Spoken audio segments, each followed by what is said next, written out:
মাঝে মাঝে আমাদের পারিপার্শ্বিক অবস্থাও আমাদের অনেক রকম শিক্ষা দিয়ে যায়।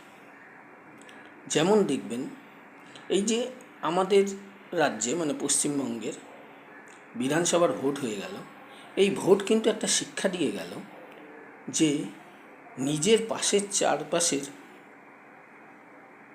তুমি যাদেরকে তোমার শুভাকাঙ্ক্ষী ভাবছো বা বন্ধু ভাবছো, তাদের ওপরও একটু কিন্তু চিহ্ন রেখো।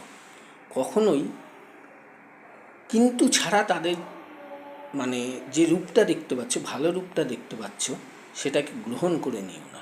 কারণ হচ্ছে ওই সুন্দর রূপগুলোর পেছনেও বড় অসুরেরা থাকতে পারে। এই বাস্তব সত্যটা আমাদের যেন এই যে ভোটটা গেল, সেই ভোটটা দেখিয়ে দিয়ে গেল।